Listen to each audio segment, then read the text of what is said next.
Member of the House Transportation and Infrastructure Committee. Great to see you today. Congresswoman, first of all, we are hearing from those bodega owners and their representation that Alvin Bragg may, at least he's considering, he said absolutely he's looking at it, dropping the charges.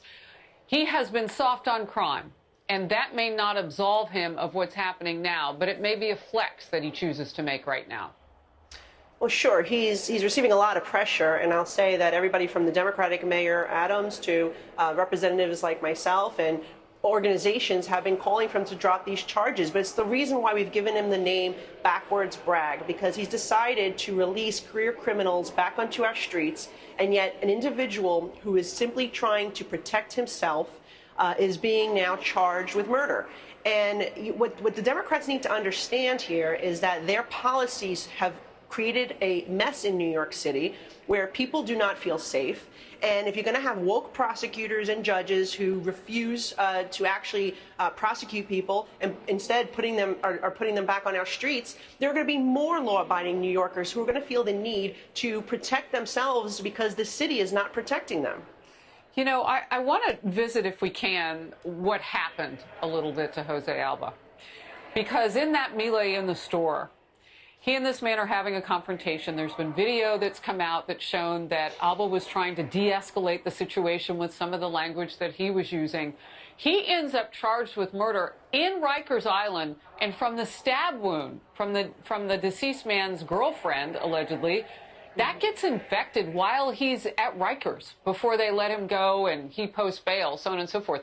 That journey matters because there are a lot of victims that are coming into contact with potential criminals these days.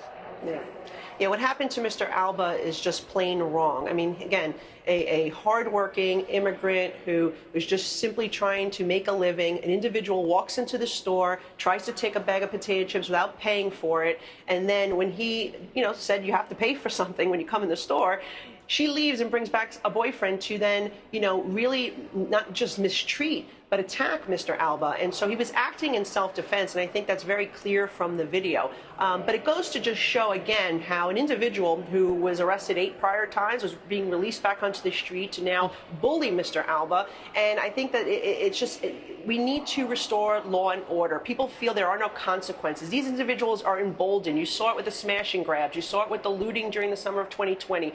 They feel emboldened, and it's the Democrats' policies that are creating this environment. Well, and it wasn't just the looting and all of it and the death of a policeman, Officer Dorn, and all of that, as if that were not enough. But you didn't see the thirst for justice against those people who were doing such harm to small businesses in those large cities in America as that rioting. It wasn't peaceful protesting at that point. There were insurgents who were rioting and setting things on fire. Alvin Bragg, one of many of these liberal DAs across the country. What is happening to put them in place? And New York doesn't have a recall situation, so what do you do about somebody like this district attorney if you want to? Yeah, well, we know there's a movement, and a lot of it is funded by individuals like George Soros who want to place radical district attorneys in America's cities. It is a real issue. You're seeing San Francisco recall. We don't have that choice here in New York, but what we do have is the ability for the governor to fire a district attorney, to remove a district attorney. Governor Hochul refuses to do that. She also refuses to fix New York's radical bail laws that is responsible for releasing thousands of criminals back onto our streets, repeat offenders, people with 12 2 dozen prior arrests, going back on the street to commit more crime and prey against New Yorkers because Albany will not fix the radical bail law. I know Lee Zeldin, who is running against Kathy Hochul, says that he will fire Alvin Bragg on day one, and he will also push for fixing, if not completely repealing, the bail law that has created this messy environment. Well, if the kind of pressure that you and others have put on this liberal DA means that people like Jose Alba can say self-defense and those charges are dropped, that worked in this case. But you've got a journey ahead of you, and as Lee Zeldin, as you've just said, it's part of the nomenclature now in upcoming political races. Real quick, your last thought.